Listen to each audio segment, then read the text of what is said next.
الحمدللہ رب العالمین والصلاة والسلام علی سید الانبیاء والمرسلین وعلی آلہ واصحابہ اجمعین۔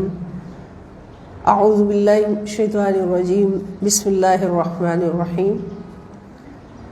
الہدایہ قرآن کلاس موضوعاتی دورہ قرآن کریم، دورہ قرآن انسائکلوپیڈیا کی کلاس میں تمام شرکائے کلاس، دوست احباب اور مسلمان بہن بھائیوں کو خوش آمدید۔ اللہ رب العزت کا شکر اس احسان پر کہ رمضان المبارک کی بابرکت رحمتوں، بخششوں، عطاؤں اور مغفرت سے بھری ساعات میں صحبت قرآن کریم ہمیں میسر ہے۔ اللہ کا کرم ہے، نبی کریم صلی اللہ تعالی علیہ وآلہ وسلم کا خاص فضل و احسان ہے۔ اللہ کریم ہمیں ان حاضریوں سے بھرپور جھولیاں بھرنے کی توفیق عطا فرمائے۔ تو دورہ قرآن جو ہے یہ آپ سب کو معلوم ہے، موضوعاتی دورہ قرآن اس سال ہم کر رہے ہیں۔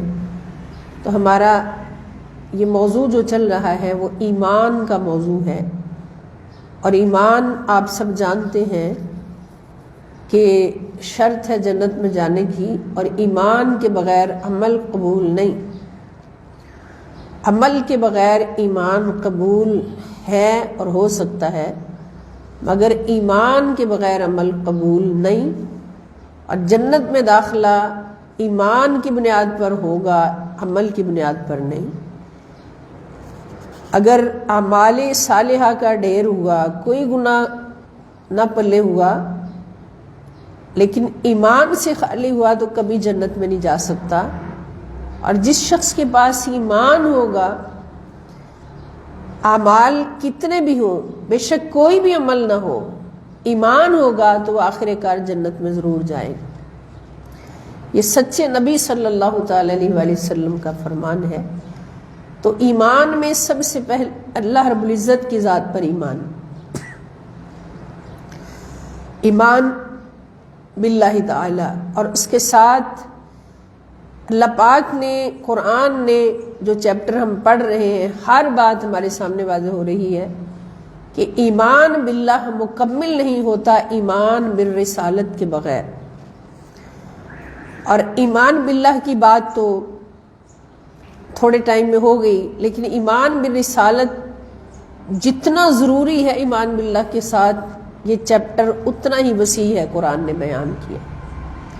اس کے ہر پہلو کو قرآن پاک نے پوری شدت کے ساتھ بیان فرمایا، پوری وضاحت کے ساتھ، ڈیٹیل کے ساتھ بیان فرمایا، اور اسی ڈیٹیل کے ساتھ ہم چل رہے ہیں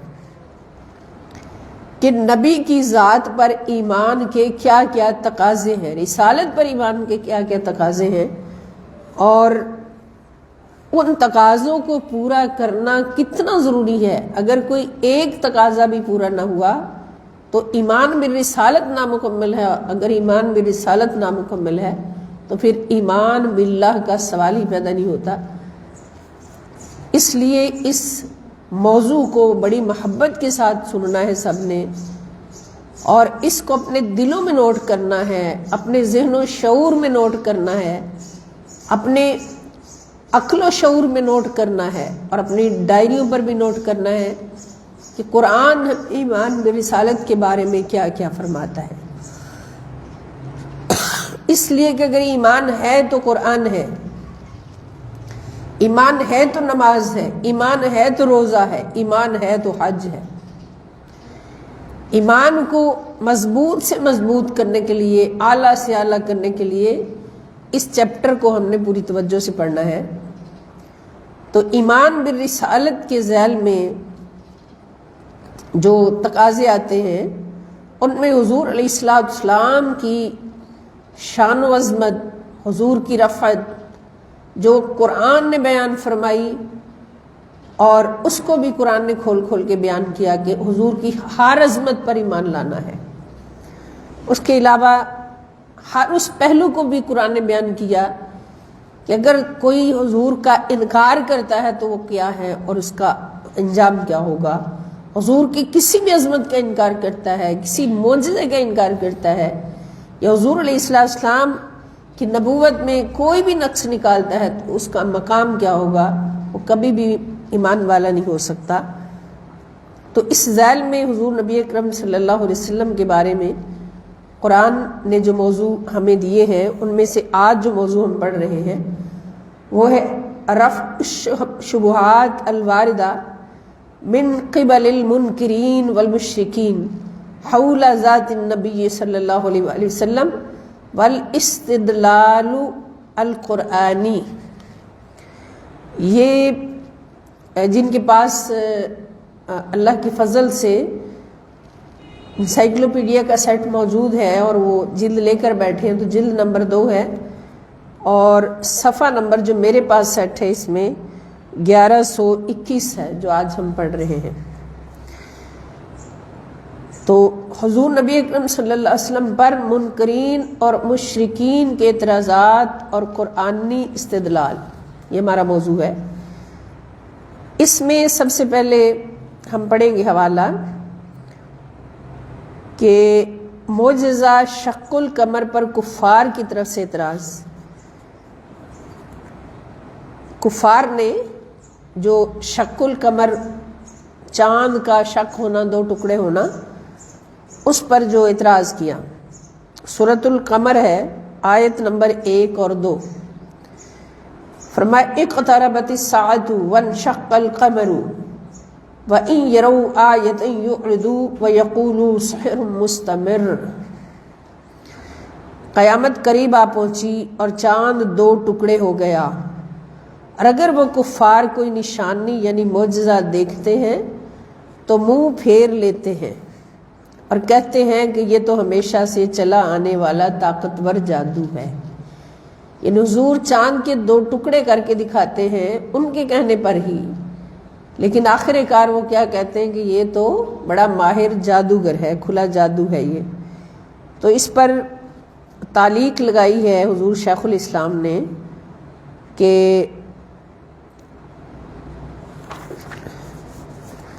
اس کا ترجمہ میں پڑھ کے سناتی ہوں کہ امام محمد بن یوسف الصالحی الشامی نے سبل الہدی والرشاد میں بیان کیا ہے، حضرت ابن عباس رضی اللہ عنہ نے فرمایا، جیسا کہ ابو نعیم کے ہاں روایت موجود ہے کہ رسول اللہ صلی اللہ علیہ وآلہ وسلم کے زمانہ میں مشرکین جمع ہوئے، جن میں ولید بن مغیرہ، ابو جہل بن ہشام، عاص بن وائل، اسود بن حبر، یغوث، اسود بن مطلب، نضر بن حرس اور ان جیسے دوسرے لوگ شامل تھے۔ انہوں نے رسول اللہ صلی اللہ علیہ وآلہ وسلم سے مطالبہ کیا کہ آپ صلی اللہ علیہ وسلم ان کو کوئی معجزہ دکھائیں، اور یہ بھی کہا کہ اگر آپ سچے ہیں تو ہمارے لیے چاند کو 2 ٹکڑے کر کے دکھائیں۔ چاند کو 2 ٹکڑوں میں اس طرح شک کر دیا جائے کہ ایک نصف جبل ابی قبیس پر ہو اور دوسرا نصف قاقان کی پہاڑی پر ہو۔ یعنی اس طرح سے ان کفار کے گروپ نے حضور صلی اللہ علیہ وسلم سے مطالبہ کیا۔ جب حضور علیہ السلام نے چاند 2 ٹکڑے کر کے دکھا دیا تو پھر کیا بولے کہ یہ تو بڑا ماہر اور کھلا جادوگر ہے، یہ تو جادو کا کرشمہ ہے۔ تو امام محمد بن یوسف صالح شامی نے بحث سمیٹتے ہوئے کہا کہ چاند ہمارے نبی اکرم صلی اللہ علیہ وسلم کے سوا کسی کے لیے شک ہوا ہی نہیں، اس کو کوئی سوائے محمد رسول اللہ صلی اللہ علیہ وسلم نے کہ کسی نے شک نہیں کیا اور نہیں ہوا ہے۔ تو یہ قرآن نے گواہی دی نا انشق القمر، لیکن کفار نے پھر کہا کہ یہ کھلا جادو ہے۔ اس کے بعد کفار و مشرکین جو ہیں وہ انبیاء کرام کے بشر ہونے کے باعث ان کی نبوت کا انکار کرتے تھے۔ یعنی حضور علیہ السلام کے یہاں بشر ہونا ثابت ہوتا ہے کہ حضور نور بھی ہیں بشر بھی ہیں۔ جو حضور کے بشر ہونے پر انکار کرے وہ بھی کافر، جو نور ہونے کا انکار کرے وہ بھی کافر۔ اور یہاں پر بیان یہ ہو رہا ہے کہ کفار و مشرکین جو تھے وہ انبیاء کرام کی رسالت کو یہ کہہ کر بھی جھٹلاتے تھے کہ یہ تو ہمارے جیسا بشر ہے. ہمارے جیسا بشر کہنا یہ کفار کا شیوا ہے، مشرکین کا شیوا ہے. تو اس پر اللہ پاک فرماتے کہ اور انہوں نے یعنی یہود نے اللہ کی وہ قدر نہ جانی جیسی قدر جاننا چاہیے تھی جب انہوں نے یہ کہہ کر رسالت محمدی صلی اللہ علیہ وسلم کا انکار کر دیا کہ اللہ نے کسی آدمی پر کوئی چیز نہیں اتاری. یہ سورۃ الانعام کی آیت نمبر 91 ہے، 91. آپ فرما دیجئے وہ کتاب کس نے اتاری تھی جو موسیٰ علیہ السلام لے کر آئے تھے، جو لوگوں کے لیے روشنی اور ہدایت تھی. تم نے جس کے الگ الگ کاغذ بنا لیے ہیں، اس کو ٹکڑے ٹکڑے کر دیا ہے، تم اسے لوگوں پر ظاہر بھی کرتے ہو اور اس میں سے بہت کچھ چھپاتے بھی ہو، اور تمہیں وہ کچھ سکھایا گیا ہے جو تم نہیں جانتے تھے اور نہ تمہارے باپ دادا جانتے تھے. آپ فرما دیجئے یہ سب اللہ ہی کا کرم ہے، پھر آپ انہیں ان کے حال پر چھوڑ دیجئے کہ وہ اپنی خرافات میں بہکتے رہیں. قرآن کہہ رہا ہے کہ ان کے کہنے سے کیا ہوتا ہے، سارے انبیاء بشر بن کر آئے ہیں، میرا آخری نبی صلی اللہ علیہ وسلم بھی بشر بن کر آئے ہیں، اور بشر ہونے کے مقام پر بھی اللہ پاک نے ان کو مقام عطا فرمایا ہے کہ لا مکان تک ان کا ڈیرا جمایا ہے، او ادنا تک، ثم دنا فتدلا فکان قاب قوسین او ادنا. وہ بھی تو محمد رسول اللہ صلی اللہ علیہ وسلم ہی تھے نا، بشر ہی تھے کہ جو سارے فرشتوں کو پار کر کے، ساری کائنات انوار کو پار کر کے اللہ کے ذاتی انوار کے سامنے بیٹھے ہیں اللہ کے حکم سے، اللہ کی عطا سے. اور اللہ تعالیٰ فرما رہے فَأَوْحَى إِلَىٰ عَبْدِهِ مَا أَوْحَىٰ کہ یہاں پر بھی اللہ پاک نے انوار و تجلیات کی بارشیں حضور کے اوپر اپنی وحی کی صورت میں نازل فرمائی. تو وہاں پر بھی حضور بشر ہیں. تو حضور کی عظمت بشر کوئی نہیں جان سکتا. جو جانتے ہیں وہ بولتے نہیں، جو نہیں جانتے وہ بولتے ہیں کہ انما انت بشر مثلنا، کہ تو ہماری طرح کا بشر ہے، تیرے اوپر نبوت کیسے آ گئی، کیسے قرآن آ گیا. تو اس کا جواب خود اللہ کریم دے رہے ہیں کہ میرے مصطفیٰ صلی اللہ علیہ وسلم یہ جو تیرا انکار کر رہے ہیں، تجھے نبی ماننے سے انکار کر رہے ہیں، اصل میں انہوں نے اللہ کی قدر ہی نہیں جانی. ما قدر اللہ حق قدرہ، اللہ کی قدر نہیں جانی جنہوں نے رسالت محمدی صلی اللہ علیہ وسلم کا انکار کیا. یہ بھی اللہ تعالیٰ جواب دے رہے. اور مزید اس میں حوالہ جات موجود ہیں، 5 حوالہ جات اس میں موجود ہیں.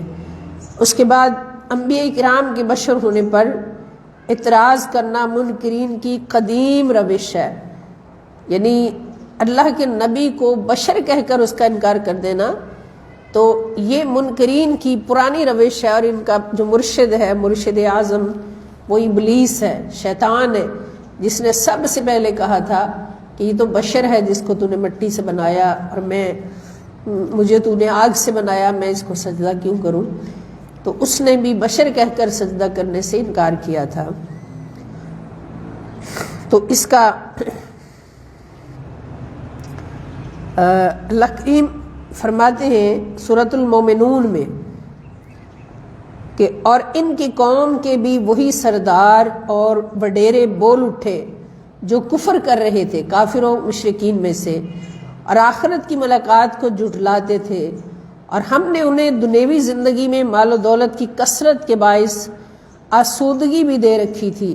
لوگوں سے کہنے لگے کہ یہ شخص تو محض تمہارے ہی جیسا ایک بشر ہے، وہی چیزیں کھاتا ہے جو تم کھاتے ہو، اور وہی کچھ پیتا ہے جو تم پیتے ہو، اور اگر تم نے اپنے ہی جیسے ایک بشر کی اطاعت کر لی تو پھر تم ضرور خسارہ اٹھانے والے ہو جاؤ گے. یہ شیطان کا سب سے بڑا حملہ کہ زبان سے یہ کہلوائے اپنے غلاموں اور اپنے مریدوں کی زبان سے کہ نبی تو ہمارے جیسا بشر ہے. اصل میں اس کی بنیاد یہ ہوتی ہے کہ شیطان نبی کی عظمتوں سے انکار کرواتا ہے.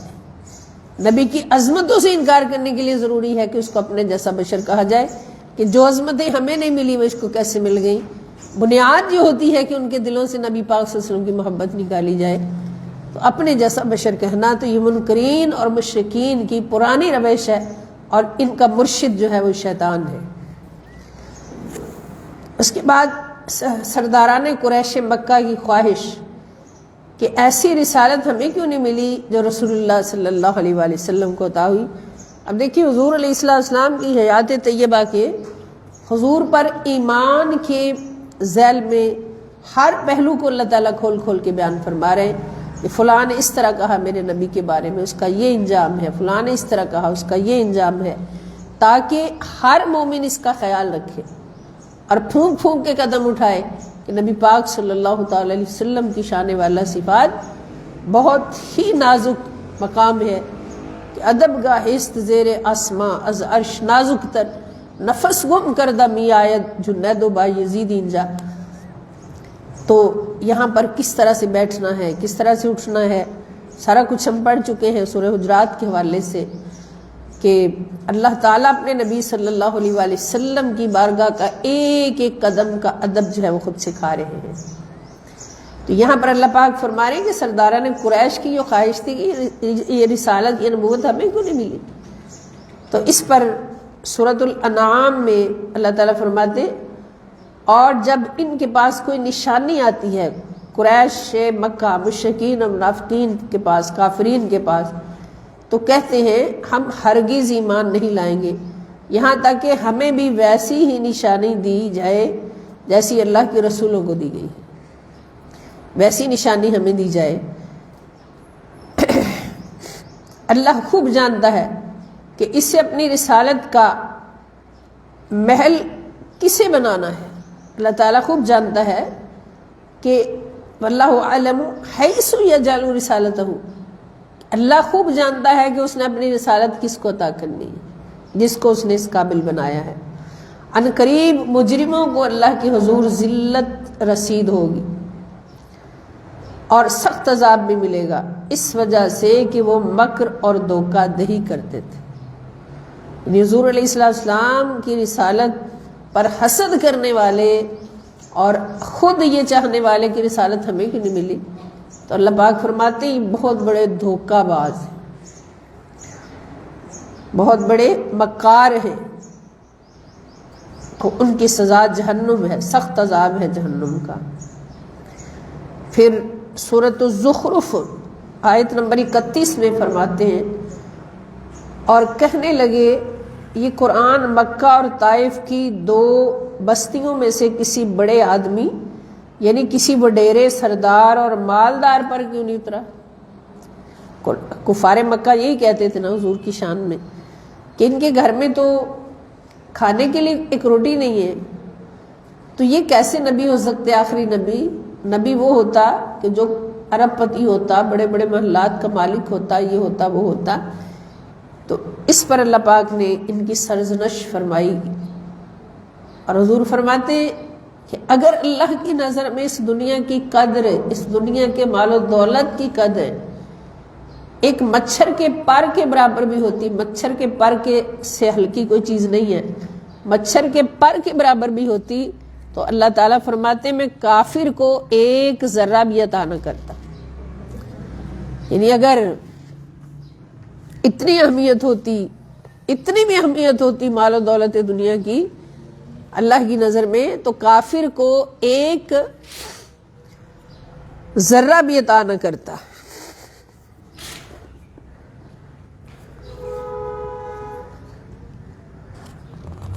تو یہ بھی کفار کی ایک پلیدگی تھی کہ حضور علیہ السلام کی نبوت پر حسد کرتے تھے کہ یہ ہمیں کیوں نہیں ملی۔ پھر ان کو یہ اعتراض تھا کہ نبی فرشتہ کیوں نہیں نبی بن کر آیا، نبی فرشتے کو آنا چاہیے تھا۔ ان کے ذہن میں تھا کہ اپنی ہی صورت نظر آتی ہے آئینے میں، خود گندے مندے تھے، تو پھر سوچتے تھے کہ فرشتہ پاک ہوتا ہے تو فرشتے کو نبی بن کے، جو بہانے تھے ان کی نبوت کو نہ ماننے کے، لیکن ان کو یہ نہیں معلوم تھا کہ جس کو اللہ نے نبی بنایا ہے، آخری نبی کی مہر لگائی ہے، اس نبی کی پاکی خربوں فرشتوں کی پاکی ایک طرف رکھ لیں، اس سے بڑھ کر اس پیارے نبی صلی اللہ علیہ وسلم کی پاکی اور عظمت ہے۔ اس پر سورۃ الاسراء میں آیت نمبر 94، 95، 94 اور 95 اللہ تعالیٰ فرماتے ہیں، اور ان لوگوں کو ایمان لانے سے اور کوئی چیز مانے نہیں ہوئی بلکہ ان کے پاس ہدایت بھی آ چکی تھی، سوائے اس کے کہ وہ کہنے لگے کیا اللہ نے ایک بشر کو رسول بنا کر بھیجا ہے؟ فرما دیجئے اگر زمین میں انسانوں کے بجائے فرشتے چلتے پھرتے سکونت پذیر ہوتے تو یقیناً ہم بھی ان پر آسمان سے کسی فرشتے کو ہی رسول بنا کر بھیجتے۔ اب یہ خود سوچنے کی بات ہے کہ اگر انسانوں کے لیے فرشتہ رسول بن کر آ جائے تو وہ فرشتہ جو ہے اس کی پیروی کیسے کریں گے؟ نہ وہ کھائے گا، نہ پیے گا، نہ سوئے گا، نہ کوئی دنیاوی غرض، نہ شادی، نہ بچے، نہ کچھ، تو اس کی پیروی یہ کیسے کریں گے؟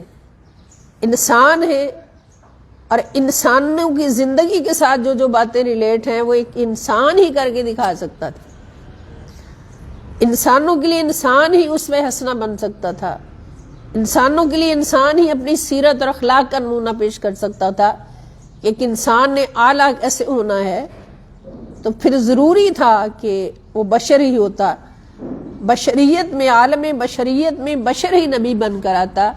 اگر فرشتہ آ جاتا تو اس نے رحمت للعالمین بن کر تمہیں معاف نہیں کرنا تھا، بار بار ذرا سی غلطی کرتے تو اس نے گردن مروڑ کے رکھ دینا تھا بھائی، اور وہ کسی بات میں بھی تم اس کی پیروی نہیں کر سکتے تھے۔ تو یہ اللہ پاک نے اس پر حوالہ جات عطا فرمائے، قرآن کریم میں دلائل عطا فرمائے کہ فرشتہ کیوں نہیں نبی بنایا گیا۔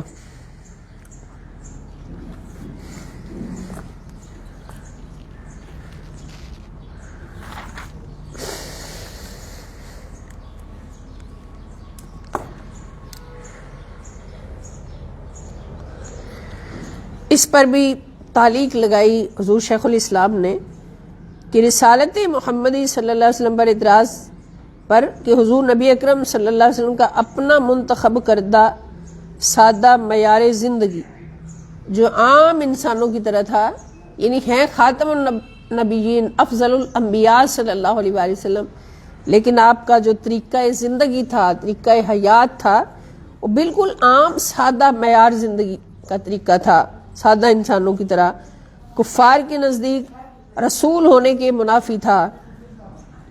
وہ ان کے لیے غیر معمولی طور پر بلند اور بالا معیار زندگی کی توقع رکھتے تھے۔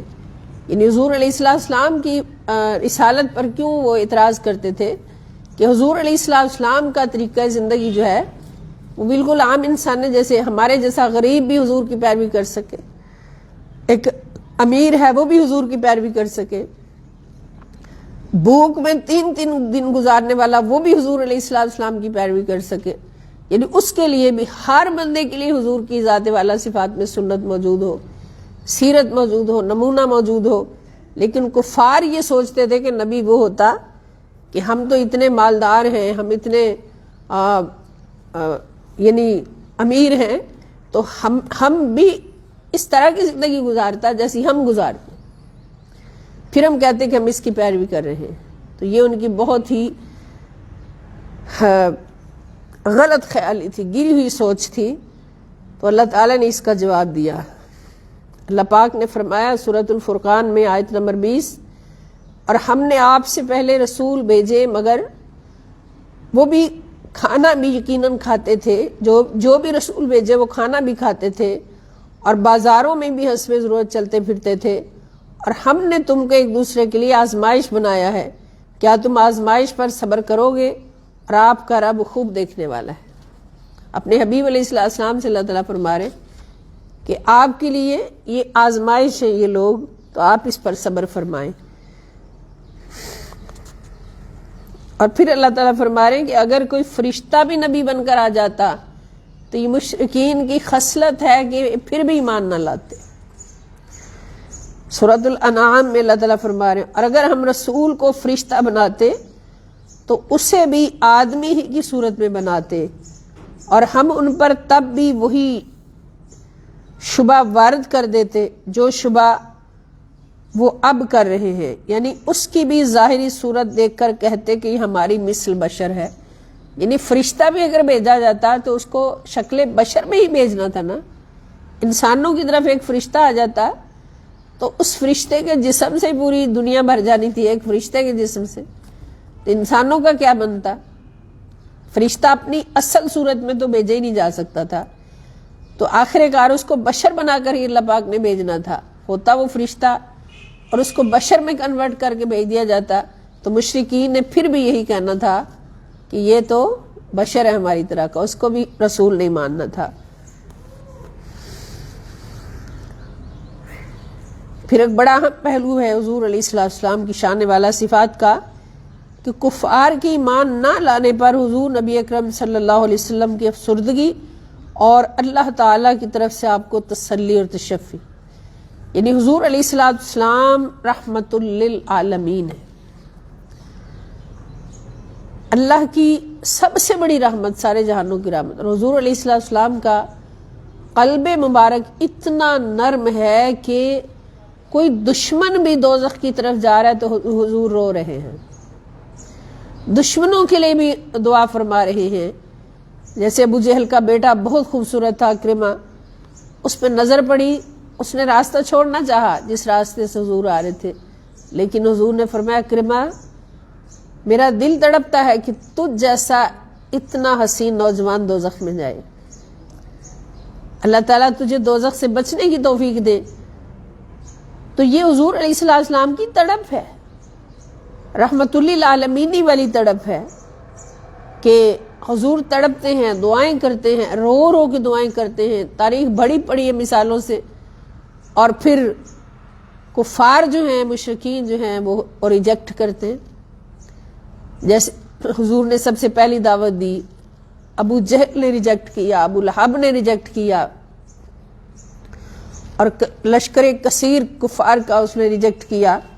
پھر طائف کی وادی میں حضور پیغام لے کے جاتے ہیں تو طائف والے جو حضور علیہ السلام کا حال کرتے ہیں کہ پتھر مار مار کر زخمی کر دیتے ہیں، اور حضور علیہ السلام کے پاؤں مبارک سے خون جاری ہو جاتا ہے، اور حضور کا دل جب گھبراتا ہے بیٹھ جاتے ہیں، کوئی پرسان حال نہیں۔ جبرائیل آ جاتے ہیں تڑپتے ہوئے، آ کے عرض کرتے ہیں یا رسول اللہ صلی اللہ علیہ وسلم میں قربان جاؤں، مجھے اجازت دے کہ میں یہ پہاڑ اٹھا کر طائف کا ان وادی والوں کو کچل ڈالوں، انہوں نے آپ کا یہ حال کر دیا، ان کا ایک بچہ بھی نہ چھوڑوں۔ تو آقا نے کیا فرمایا، نہیں جبرائیل میں رحمت للعالمین بن کر آیا ہوں، میں رحمت لے کر آیا ہوں، زحمت لے کر نہیں آیا، ان کو مارنا نہیں ہے، ان کی نسل سے مسلمان پیدا ہوں گے، ان کی اگلی نسلیں اسلام قبول کریں گی۔ تو آقا دو جہاں صلی اللہ تعالی وسلم کا درد اس حد تک ہے اس امت کے لیے۔ تو جب کوئی اسلام قبول نہیں کرتا تو حضور علیہ السلام اس بات پر افسردہ ہو جاتے ہیں، اداس ہو جاتے ہیں، پھر غم لیتے ہیں دل پہ۔ تو اللہ تعالیٰ نے کتنی بار حضور سے پھر تسلیاں دیتے ہوئے بار بار کبھی کوئی بات فرمائی، کبھی کوئی بات فرمائی۔ تو اس بارے میں پورے 60 حوالہ جات، 60 حوالہ جات ہیں جن میں سے کچھ کا ہم مطالعہ کرتے ہیں، اور باقی آپ یہ 60 حاصل کریں، اس میں سے ضرور دیکھیں۔ سب سے پہلا حوالہ سورۃ البقرہ میں آیت نمبر 134 میں اللہ تعالیٰ ارشاد فرماتے تِلْکَ أُمَّةٌ قَدْ خَلَتْ لَهَا مَا كَسَبَتْ وَلَكُمْ مَا كَسَبْتُمْ وَلَا تُسْأَلُونَ عَمَّا كَانُوا يَعْمَلُونَ۔ اب یہاں پر ہمیں ایک جذبہ سمجھ آ رہا ہے کہ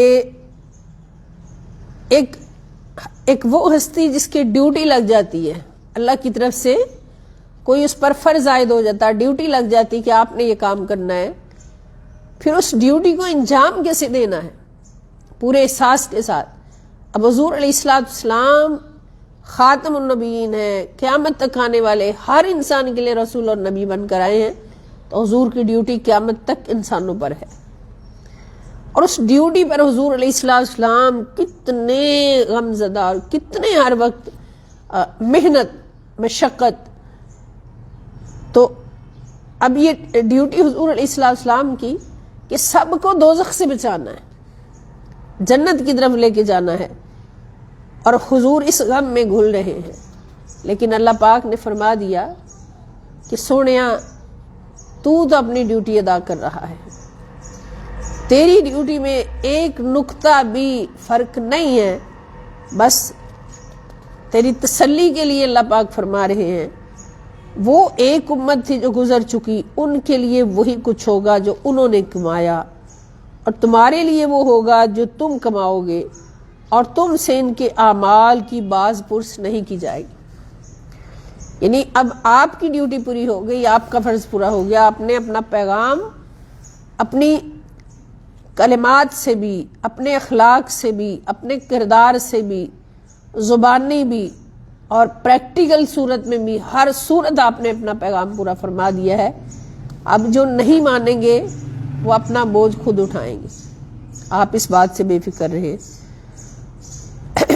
پھر فرمایا سورۃ البقرہ آیت نمبر 137 میں فَإِنْ آمَنُوا بِمِثْلِ مَا آمَنْتُمْ بِهِ فَقَدِ اهْتَدَوْا وَإِنْ تَوَلَّوْا فَإِنَّمَا هُمْ فِي شِقَاقٍ فَسَيَكْفِيكَهُمُ اللَّهُ وَهُوَ السَّمِيعُ الْعَلِيمُ۔ فرمایا پھر اگر وہ بھی اسی طرح ایمان لائیں گے جیسے تم اس پر ایمان لائے ہو تو وہ واقعی ہدایت پائے جائیں گے، اور اگر وہ منہ پھیر لیں تو تو سمجھ لے کہ وہ محض مخالفت میں ہیں، محض مخالفت میں ہیں۔ یہ بات نہیں کہ آپ کی بات میں کمی ہے، یہ بات کہنا کہ اگر وہ منہ پھیر لیں تو وہ محض مخالفت کر رہے ہیں، یہ نہ آپ سوچیں کہ آپ میں کوئی کمی ہے یا آپ نے پیغام پورا نہیں پہنچایا۔ بس اب اللہ آپ کو ان کے شر سے بچانے کے لیے کافی ہوگا، اور وہ خوب سننے والا اور جاننے والا ہے۔ یہ بات بھی اللہ تعالیٰ اپنے نبی پاک صلی اللہ علیہ وسلم کی تسلی اور شفیع کے لیے فرما رہے ہیں۔ اور اس کے بعد فرمایا وَمَا عَلَى الرَّسُولِ إِلَّا الْبَلَاغُ وَاللَّهُ يَعْلَمُ مَا تُبْدُونَ وَمَا تَكْتُمُونَ۔ سورۃ المائدہ آیت نمبر 99 میں کہ رسول صلی اللہ علیہ وسلم پر احکام کا یعنی احکام کو پہنچا دینے کے سوا کوئی اور ذمہ داری نہیں، اور اللہ وہ سب کچھ جانتا ہے جو تم ظاہر کرتے ہو اور جو تم چھپاتے ہو۔ یعنی رسول پاک صلی اللہ علیہ وسلم کو اللہ پاک نے تسلی دی کہ آپ کی ذمہ داری صرف احکام کو پہنچانا ہے، اور ان کے سر پہ کھڑے ہو کے ان سے عمل کروانا آپ کی ذمہ داری نہیں ہے۔ آپ نے کوشش کی ہے اور کوئی اس میں شک نہیں ہے۔ اسی طرح فرمایا کہ وَكَذَّبَ بِهِ قَوْمُكَ وَهُوَ الْحَقُّ قُلْ لَسْتُ عَلَيْكُمْ بِوَكِيلٍ۔ سورۃ الانعام ہے آیت نمبر 66۔ اور آپ کی قوم نے اس قرآن کو جھٹلا ڈالا حالانکہ وہ سراسر حق ہے، فرما دیجئے میں تم پر نگہبان نہیں ہوں۔ یعنی آپ بھی ان سے لاپرواہ ہو جائیے جیسے یہ آپ سے لاپرواہ ہیں۔ اور اسی طرح فرمایا سورۃ الانعام آیت نمبر 135 میں قُلْ يَا قَوْمِ اعْمَلُوا عَلَى مَكَانَتِكُمْ إِنِّي عَامِلٌ فَسَوْفَ تَعْلَمُونَ مَنْ تَكُونَ لَهُ عَاقِبَةُ الدَّارِ إِنَّهُ لَا يُفْلِحُ الظَّالِمُونَ۔ فرما دیجئے میری قوم تم اپنی جگہ پر عمل کرتے رہو، بے شک میں اپنی جگہ عمل کیے جا رہا ہوں، پھر تم ان قریب جان لوگے کہ آخرت کا انجام کس کے لیے ہے۔ بے شک عالم لوگ ہی نجات پائیں گے، عالم لوگ ہی، ظالم لوگ جو ہے وہ نجات نہیں پائیں گے، عالم لوگ نجات پائیں گے۔ تو یہ ساری اللہ تعالیٰ اپنے نبی صلی اللہ تعالیٰ علیہ وآلہ وسلم کی تسلیاں فرما رہے ہیں۔ پھر فرمایا کہ فرما دیجئے کیا میں اللہ کے سوا کوئی دوسرا رب تلاش کروں، حالانکہ وہی ہر شے کا پروردگار ہے، اور ہر شخص جو بھی گناہ کرتا ہے اس کا وبال اسی پر ہوتا ہے، اور کوئی بوجھ اٹھانے والا دوسرے کا بوجھ نہیں اٹھائے گا. پھر تمہیں اپنے رب ہی کی طرف لوٹنا ہے، پھر وہ تمہیں ان باتوں کی حقیقت سے آگاہ فرما دے گا جن میں تم اختلاف کیا کرتے تھے. پھر فرمایا سورہ توبہ میں آیت نمبر 129، اگر ان بے پناہ کرم نوازیوں کے باوجود میرے نبی صلی اللہ علیہ وسلم پھر بھی وہ روگردانی کریں تو آپ فرما دیجئے مجھے اللہ کافی ہے، اس کے سوا کوئی معبود نہیں، میں اسی پر بھروسہ کیے ہوئے ہوں اور وہ عرش عظیم کا مالک ہے. اللہ تعالیٰ اپنے نبی کی تسلی فرما رہے نا. پھر سورہ یونس میں فرما رہے ہیں اور اگر وہ آپ کو جھٹلائیں تو فرما دیجئے میرا عمل میرے لیے ہے اور تمہارا عمل تمہارے لیے، تم اس عمل سے بری الذمہ ہو جو میں کرتا ہوں اور میں ان اعمال سے بری الذمہ ہوں جو تم کرتے ہو. یہ بھی اللہ پاک نے حضور کی تسلی فرمائی، اور یہ بھی ایمان برسالت کے پہلو میں آ رہا ہے سارا کچھ. یہ حضور کی ایک عظمت ہے نا کہ حضور علیہ السلام اگر خوش ہیں تو اللہ خوش ہے، اگر حضور غم زدہ ہیں تو اللہ تعالیٰ ہر لمحہ اپنے نبی صلی اللہ تعالی وسلم کی دلجوئی فرما رہے ہیں، ہر لمحہ حضور پر نظر رکھے ہوئے ہیں. تو یہ بھی ایمان برسالت کا ایک اہم پہلو ہے. پھر سورہ یونس میں ہی آیت نمبر 65 میں اللہ تعالیٰ فرماتے اے حبیب مکرم صلی اللہ علیہ وسلم، ان کی عداوت اور دشمنی پر مبنی گفتگو آپ کو غمگین نہ کرے، بے شک ساری عزت اور غلبہ اللہ ہی کے لیے ہے، جو جسے چاہتا ہے دیتا ہے، وہ خوب سننے والا اور جاننے والا ہے. جو کچھ بھی یہ کہیں کریں آپ ان سے غمزدہ نہ ہوں، آپ ہر وقت میری نظروں میں ہیں.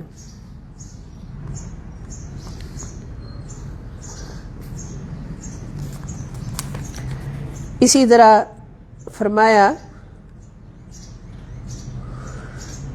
کہ جو اللہ کے ساتھ دوسرا معبود بناتے ہیں، یہ سورۃ الحجر، سو وہ عنقریب اپنا انجام جان لیں گے، اور بے شک ہم جانتے ہیں کہ آپ کا سینہ اقدس ان باتوں سے تنگ ہوتا ہے جو وہ کہتے ہیں.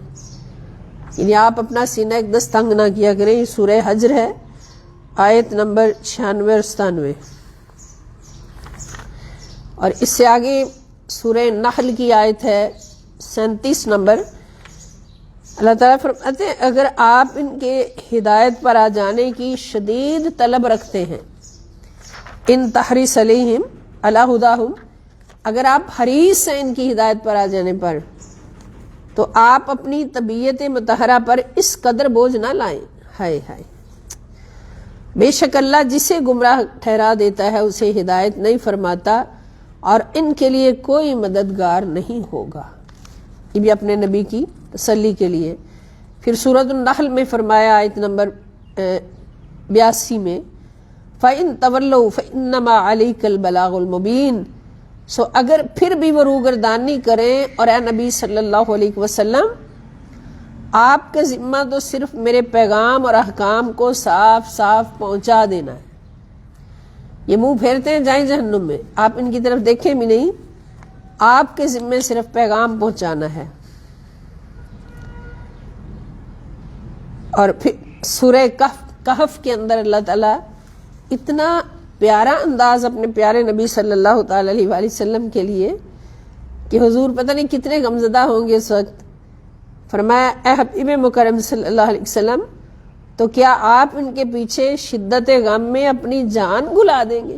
ہائے ہائے، کتنے حضور اس وقت غمزدہ ہوں گے، کتنے افسردہ ہوں گے اس قوم کی طرف سے کہ اللہ پاک نے یہ الفاظ فرمائے کہ اے حبیب مکرم صلی اللہ علیہ وسلم، تو کیا آپ ان کے پیچھے شدت غم میں اپنی جان عزیز بھی گھلا دیں گے اگر وہ اس کلام ربانی پر ایمان نہ لائے؟ کیا آپ ان سے لاپرواہ ہو جائیں؟ بالکل نہ ان کو چھیڑیں. پھر سورہ طٰہٰ کے اندر آیت نمبر 1 سے 3 تک طٰہٰ ما انزلنا علیک القرآن لتشقیٰ الا تذکرۃ لمن یخشیٰ. اللہ تعالیٰ فرماتے ہیں طٰہٰ، اے محبوب مکرم صلی اللہ علیہ وسلم، ہم نے آپ پر قرآن اس لیے نازل نہیں فرمایا کہ آپ مشقت میں پڑ جائیں. مگر اسے اس شخص کے لیے نصیحت بنا کر اتارا ہے جو اپنے رب سے ڈرتا ہے، یعنی قرآن ہے ہی ان کے لیے جو ڈرنے والے ہیں، جو نہیں ڈرنے والے وہ جائیں جہنم میں۔ آپ کو اس سے کیا غرض، آپ نے اپنا پیغام پہنچا دیا۔ پھر سورہ حج میں فرمایا آیت نمبر 68 اور 69 میں کہ اگر وہ آپ سے جھگڑا کریں تو آپ فرما دیجئے اللہ بہتر جانتا ہے جو کچھ تم کر رہے ہو، اللہ تمہارے درمیان قیامت کے دن ان تمام باتوں کا فیصلہ فرما دے گا جن میں تم اختلاف کرتے رہتے تھے۔ اور اسی طرح سورہ نور میں فرمایا آیت نمبر 56 میں قُلْ اطیعوا اللہ واطیعوا الرسول فإن تولوا فإنما علیہ ما حمل وعلیکم ما حملتم وإن تطیعوہ تہتدوا وما علی الرسول الا البلاغ المبین۔ فرما دیجئے تم اللہ کی اطاعت کرو اور رسول پاک صلی اللہ علیہ وسلم کی اطاعت کرو، پھر اگر تم نے اطاعت سے روگردانی کی تو جان لو رسول پاک صلی اللہ علیہ وسلم کے ذمہ وہی کچھ ہے جو ان پر لازم کیا گیا، اور تمہارے ذمہ وہ ہے جو تم پر لازم کیا گیا ہے، اور اگر تم ان کی اطاعت کرو گے تو ہدایت پا جاؤ گے، اور رسول پاک صلی اللہ علیہ وسلم پر احکام کو صریحاً پہنچا دینے کے سوا کچھ بھی لازم نہیں ہے، کہ حضور پر جو کچھ لازم ہے وہ ڈیوٹی ادا کر رہے ہیں۔ پھر سورۃ لقمان ہے آیت نمبر 24 میں اللہ پاک فرماتے اور جو کفر کرتا ہے اے حبیب مکرم صلی اللہ علیہ وسلم اس کا کفر آپ کو غمگین نہ کرے، جو کافر کرتا ہے اس کا کفر آپ کو غمگین نہ کر دے، انہیں بھی ہماری ہی طرف پلٹ کر آنا ہے، ہم انہیں ان اعمال سے آگاہ کر دیں گے جو وہ کرتے رہے ہیں۔ بے شک اللہ سینوں کی مخفی باتوں کو خوب جاننے والا ہے، ہم انہیں دنیا میں تھوڑا سا فائدہ پہنچائیں گے، پھر ہم انہیں بے بس کر کے سخت عذاب کی طرف لے کر جائیں گے۔ جو آپ کو جھٹلاتے ہیں آپ ان کی خاطر اتنا نہ گلا کریں۔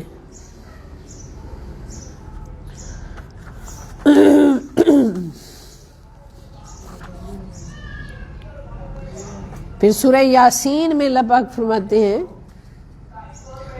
فَلَا يَحْزُنْكَ قَوْلُهُمْ إِنَّا نَعْلَمُ مَا يُسِرُّونَ وَمَا يُعْلِنُونَ۔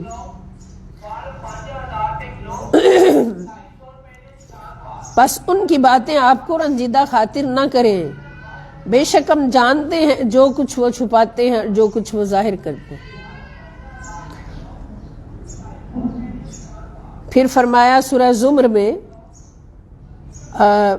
فرما دیجیے میری قوم تم اپنی جگہ عمل کیے جاؤ، میں اپنی جگہ عمل کر رہا ہوں، پھر عنقریب تم انجام کو جان لو گے کہ کس پر عذاب آتا ہے جو اسے رسوا کر دے گا اور اس پر ہمیشہ قائم رہنے والا عذاب اترے گا۔ تو یہ اور اس کے بعد سورہ احقاف میں اللہ تعالیٰ فرماتے ہیں اے حبیب صلی اللہ علیہ وسلم بس آپ صبر کیے جائیں جس طرح دوسرے عالی ہمت پیغمبروں نے صبر کیا تھا، اور آپ ان منکروں کے لیے طلب عذاب میں جلدی نہ فرمائیں۔ اگر حضور عذاب طلب فرما لیتے تو اس دنیا میں ایک ذرہ بھی باقی نہ رہتا سوائے مومنوں کے۔ جس دن وہ اس عذاب آخرت کو دیکھیں گے جس کا ان سے وعدہ کیا جا رہا ہے تو خیال کریں گے گویا وہ دنیا میں دن کی ایک گھڑی کے سوا ٹھہرے ہی نہیں تھے۔ یہ اللہ کی طرف سے پیغام کا پہنچایا جانا ہے، نافرمان قوم کے سوا سب لوگ ہلاک نہیں کیے جائیں گے۔ تو پھر اللہ تعالیٰ فرماتے ہیں سورہ قاف کے اندر کہ نحن اعلم بما یقولون، ہم خوب جانتے ہیں جو کچھ وہ کہتے ہیں اور آپ ان پر جبر کرنے والے نہیں ہیں، بس قرآن کے ذریعے اس شخص کو نصیحت فرمائیے جو ہمارے وعدہ عذاب سے ڈرتا ہے۔ پھر فرمایا سورہ معارج میں فاصبر صبرا جمیلا، حبیب پاک صلی اللہ علیہ وسلم آپ کافروں کی باتوں پر ہر شکوہ سے پاک صبر کیجئے، صبرا جمیلا، صبر جمیل کیجئے۔ تو صبر جمیل کا مطلب کیا ہے؟ ایسا صبر جس میں شکوے کا ایک لفظ بھی نہ ہو، شکوہ نہ ہو کہ میرے ساتھ یہ ہو گیا وہ ہو گیا، بس صبر ہو۔ پھر فرمایا سو آپ انہیں چھوڑ دیجئے کہ وہ اپنی بیہودہ باتوں اور کھیل تماشے میں پڑے رہیں یہاں تک کہ اپنے اس دن سے آ ملے جن کا ان سے وعدہ کیا جا رہا ہے، دوزخ میں جا گریں۔ تو اس طرح سے یہ پورے 60 حوالہ جات ہیں جو اللہ رب العزت نے، اور سب سے آخر میں جو حوالہ ہے سورہ ضحیٰ کا، اس کو ہم پڑھتے ہیں اور اس کا فیض لیتے ہیں۔ اللہ پاک فرماتے ہیں والضحیٰ، قسم ہے چاشت کے وقت کی جب آفتاب بلند ہو کر اپنا نور پھیلاتا ہے، والضحیٰ، واللیل اذا سجا، اور قسم ہے رات کی جب وہ چھا جائے، ما ودعک ربک وما قلی، آپ کے رب نے جب سے آپ کو منتخب فرمایا ہے آپ کو نہیں چھوڑا اور نہ ہی آپ سے جب سے آپ کو محبوب بنایا ہے آپ سے ناراض ہوا۔ وَلَلْآخِرَةُ خَيْرٌ لَكَ مِنَ الْأُولَىٰ، اور بے شک ہر بعد کی گھڑی آپ کے لیے پہلے سے بہتر، یعنی باعث عظمت و رفعت ہے، آنے والی ہر گھڑی آپ کی پہلے سے بہتر ہے۔ وَلَسَوْفَ يُؤْتِيكَ رَبُّكَ فَتَرْضَىٰ، اور آپ کا رب ان قریب آپ کو اتنا کچھ عطا فرمائے گا کہ آپ راضی ہو جائیں گے۔ أَلَمْ يَجِدْكَ يَتِيمًا فَآوَىٰ، اے حبیب پاک صلی اللہ علیہ وسلم کیا اس نے آپ کو یتیم نہیں پایا، پھر اس نے آپ کو معزز و مکرم ٹھکانہ دیا۔ جب یتیم پایا تو معزز و مکرم ٹھکانہ دیا۔ وَوَجَدَكَ ضَالًّا فَهَدَىٰ، اور اس نے آپ کو اپنی محبت میں گم پایا تو اس نے منزل مقصود تک پہنچا دیا۔ وَوَجَدَكَ عَائِلًا فَأَغْنَىٰ، اور اس نے آپ کو وصال حق کا حاجت مند پایا، اللہ کے دیدار کا حاجت مند پایا تو اس نے اپنی لذت دید سے نواز کر ہمیشہ کے لیے ہر طلب سے بے نیاز کر دیے۔ سبحان اللہ۔ فَأَمَّا الْيَتِيمَ فَلَا تَقْهَرْ وَأَمَّا السَّائِلَ فَلَا تَنْهَرْ، بس یتیم کو کبھی جھڑکا بھی نہ دے اور سائل کو کبھی رد نہ کرے۔ وَأَمَّا السَّائِلَ فَلَا تَنْهَرْ وَأَمَّا بِنِعْمَةِ رَبِّكَ فَحَدِّثْ، اور اپنے رب کی نعمتوں کو ہمیشہ یاد کرتے رہے۔ اب یہ پوری سورہ مبارکہ کب اتاری گئی؟ جب کفار و مشرکین نے یہ تانا دیا کہ 6 ماہ سے وہی، 6 ماہ پہلے وہی آئی تھی، 6 ماہ گزر گئے دوسری وہی نہیں آئی، تو تیرے رب نے تجھے چھوڑ دیا کہ ناراض ہو گیا؟ یعنی اس طرح کے الفاظ جب بولے نبی پاک صلی اللہ علیہ وسلم کی شان میں تو اللہ پاک نے ایسے الفاظ میں ان کا جواب دیا کہ اپنے نبی صلی اللہ تعالی وسلم کی شان و عظمت کو عودنا کے مقام پہ بٹھا دیا۔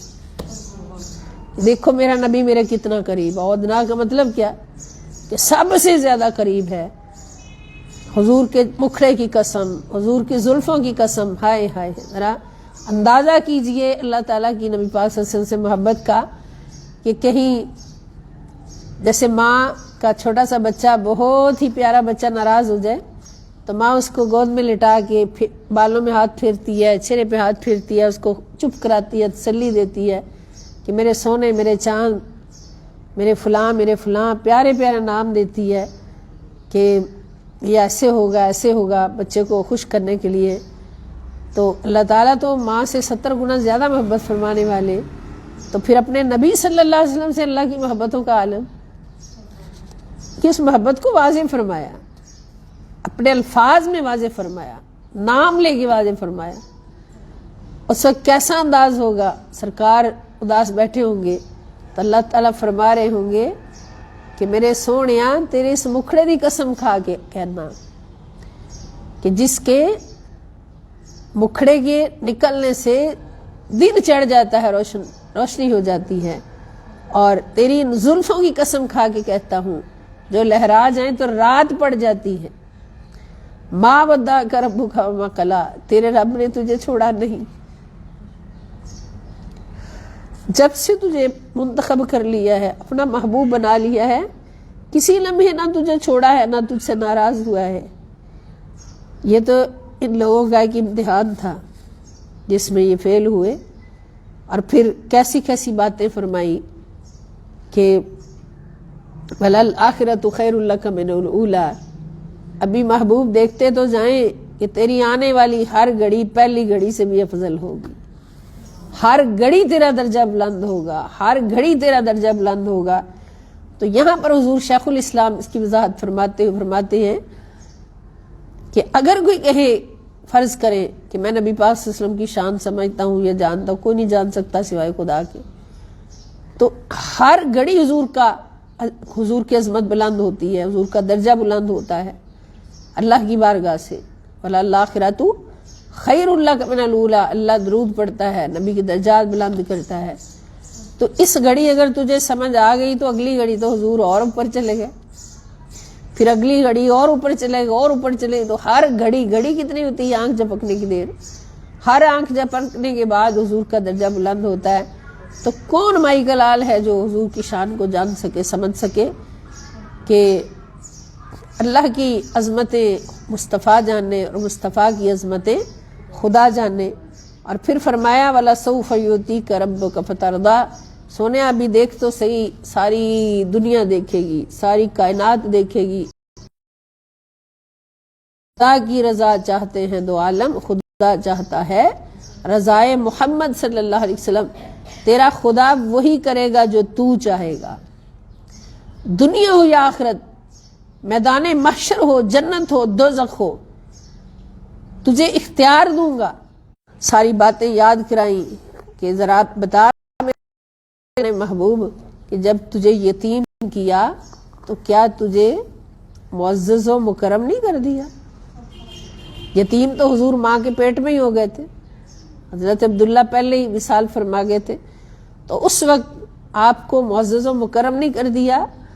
آپ کو ایک بہت سنبھلنے کے، کوئی اس کا ساتھ دینے کے لیے تیار نہیں ہوتا، لیکن اللہ پاک فرماتے ہیں سونیا ذرا پیچھے تو مڑ کے دیکھ، تو آمنہ کے پیٹ میں تھا، یتیم ہوا، ہم نے تجھے عودنا کے مقام پہ بٹھا دیا، معزز و مکرم کر دیا، اپنی آغوش میں لے لیا۔ بلکہ معنی یہ ہوگا کہ آپ کو یتیم پایا تو اپنی آغوش میں لے لیا، اور پھر جب اپنی محبت میں گم پایا پھر کیا کیا؟ اپنی ذات تک پہنچنے کا راستہ عطا کر دیا، اپنی ذات تک پہنچنے کا راستہ عطا کر دیا۔ جب آپ کو وصال حق کا حاجت مند پایا تو اس نے اپنی لذت دیدار سے آپ کو نواز کر ہمیشہ کے لیے ہر طلب سے بے نیاز کر دیا۔ فَأَغْنَا، اغنا کا مطلب ہے بے نیاز کر دینا۔ تو یہاں پر بعض ترجمہ کرنے والے کرتے ہیں وَوَجَدَكَ عَائِلًا فَأَغْنَا، آپ کو روزگار میں تنگ پایا تو آپ کو بے نیاز کر دیا۔ یہاں روزگار کی بات ہی نہیں، در مصطفیٰ صلی اللہ علیہ وسلم سے کل کائنات کو روزگار ملتا ہے، اس در پہ تنگی کا سوال ہی پیدا نہیں ہوتا۔ یا مطلب کیا ہوگا جو میرے شیخ نے گہرائی میں جا کے تلاش کر لیا، لکھ دیا کہ آپ کو وصال حق کا حاجت مند پایا۔ وَوَجَدَكَ عَائِلًا، عائل کا مطلب حضور کے لیے کیا ہوگا؟ اللہ کے دیدار کا طلبگار پایا، حاجت مند پایا، تو کیا کیا؟ فَأَغْنَا، تو اس نے اپنا دیدار عطا کر کے ہر چیز سے بے نیاز کر دیا۔ سونے یہ تیری شان ہے۔ تو یہ ساری تسلیاں قرآن کریم میں محفوظ کر دی مولا کریم نے کہ میرے محبوب کی یہ شان ہے، اور اس شان پر ایمان لانا بھی ایمان کا حصہ ہے۔ موضوع آج ہم نے پڑھا ہے کہ جب نبی پاک صلی اللہ علیہ وسلم کفار و مشرکین کی باتوں سے افسردہ ہوتے ہیں، کیونکہ وہ نبی کو، بشر کو نبی ماننے کے لیے تیار نہیں، اگر حضور سے معجزہ مانگتے، حضور معجزہ دکھاتے تو کہتے جی یہ تو کھلا جادو ہے، فلاں ہیں، کبھی کوئی نام دیتے، کبھی کوئی۔ تو اللہ پاک نے ان سب کی باتوں کا جواب دے دیا، اور ایک بڑا پیارا چیپٹر اس بارے میں ہم نے پڑھا۔ اللہ پاک ہم سب کو سمجھنے کی توفیق عطا فرمائے، اور جو کچھ بھی ہم حاصل کریں روزانہ کی بنیاد پر تو اس کو اپنی زندگیوں میں نافذ کرنے کی اللہ تعالی ہمیں ہمیشہ توفیق دے۔ اپنے نبی صلی اللہ علیہ وسلم کی سچی، سچی اور پکی محبت، عشق اور غلامی ہم سب کو نصیب فرمائے۔ در پنجتن پاک علیہ السلام کی سچی پکی اور سچی غلامی ہم سب کو نصیب فرمائے. وما علیہ الا البلاغ المبین. والسلام علیکم ورحمۃ اللہ وبرکاتہ، وإلی اللقاء انشاء اللہ تعالی.